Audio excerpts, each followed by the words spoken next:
Let's talk about the new trend, which is being a side chick. It's exciting, right?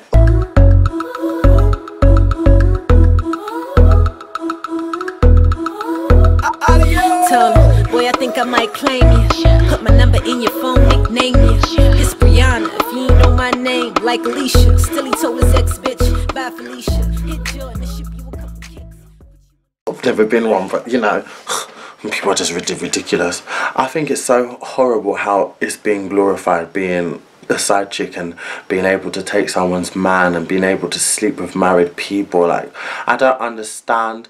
I mean, it's not nothing new, but the fact that it's being more glorified now is actually ridiculous, and it's really terrible, to be honest with you. I don't understand how people can have such pride in, I mean, okay, it's true. If someone is easily taken, right, they're not meant to be yours in the first place. But, okay, that's what people say. Okay. But, and then people always like, why do the people always blame the women, always blame the men and never blame the person? Fair enough, absolutely. I've always been one of those people, right? But those tables definitely turn when you know that person is in a relationship and you still pursue knowingly that they're with someone else. That's different.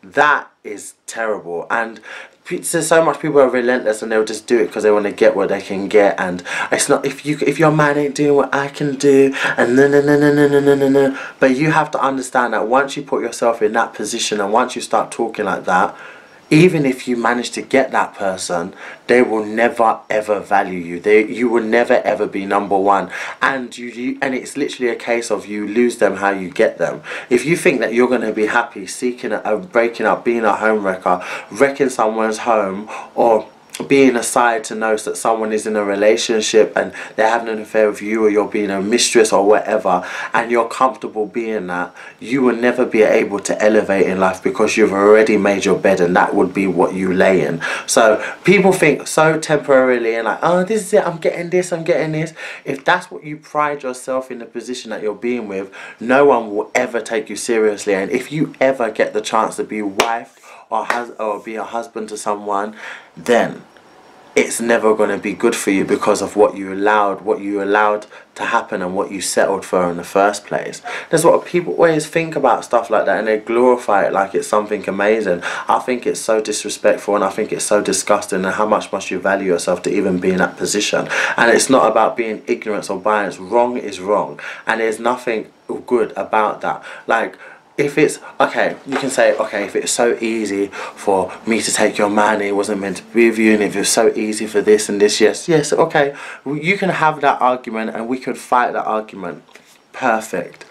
But what do you look like knowing that and allowing that person to still, you saying that you're going to get what you want from them, but they're still having sex with you, they're still doing all this stuff, and you know that they're going back to sleep in the same bed with their wife. So how much do you value yourself knowing that that is happening?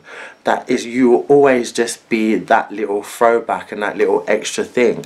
And even if their marriage does break up, there's 9 times out of 10 those men always still want the woman anyway, or the person that they were with before anyway. No one ever leaves for the side. It's very rare and has the best life and the most happiest life ever.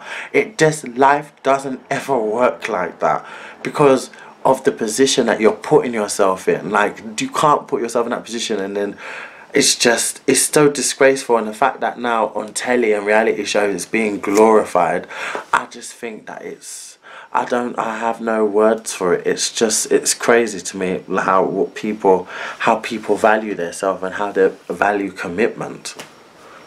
It's like it's okay, and it's just gonna bring me back to Love and Hip Hop. But I don't even want to deal with that mess. I even think about Portia, what she said about this stupid nonsense of a baby nup. You know, having a baby with someone that you're in a relationship, but you don't want to get married, but you still want a contract for when you have a baby. It just doesn't even make any sense. Like, how people value and what they think about nowadays. And I feel like that's why I kind of don't believe in open relationships. I think that if you're going to be with someone, then you need to be with someone. If you still feel the need to be in an open relationship and you can't be monogamous to one person, then don't do it, because you doing that and introducing other people is, you're never going to have a fulfilled relationship, because that... Anyway, forget about that.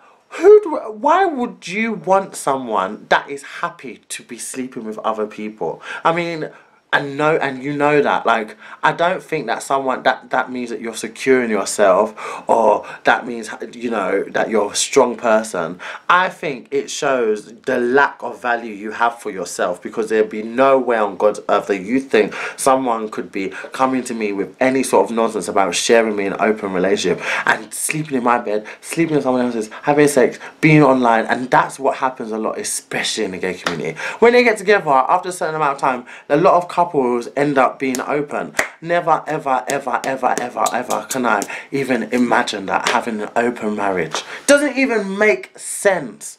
Does not. And you see these harems and these sister wives, especially in Nigeria where you have multiple wives, especially in India where they have multiple wives. And you know, it's so disgusting to me. There's nothing nice about that. There's nothing amazing about it. There's nothing that I could ever say that's good about it. I think it's terrible. How much men are there in the world? How much women are there in the world for you to have to keep sharing one dick? Just knowing, just the fact that I could be in this house and I'm in an open marriage and maybe we even all live together. So one night that person gets him, then Tuesday's him, and Wednesday's him, and then Thursday's me, and we will go out and they kiss and we kiss, and it's so disgusting. My God. And then to bring kids into that, and then people want to talk about me and my sexuality being a sin. I'm sorry, I think people need to put their values and put their sin somewhere else, because that to me is just crazy. Like, when you take an oath and when you take a vow, especially with marriage, like, it's just, I feel like if you allow stuff like that, you're going to allow... How can someone ever cheat? So even if they go outside the marriage, you can never ever be mad if they went with someone else that wasn't in your little open, you know, because it's like that person can never cheat. I can't have that. If someone doesn't want to be with me and only me, then bye. I can't have someone who's promiscuous being in a relationship and me being okay with it, because that's exactly what it is. You can't value yourself, and to bring kids into that and try and build a home and a family with someone like that. Oh my God, I can't. And that's where a lot of side chicks get off, because a lot of people that end up being side chicks are a lot of people that introduce threesomes and stuff to their marriages, and then that the husband or the man or the woman gets a bit somehow and gets a bit comfortable, and then that person gets angry, and then you can't be angry because you introduce that person to your bedroom anyway. Terrible. I'm where the ghosts go.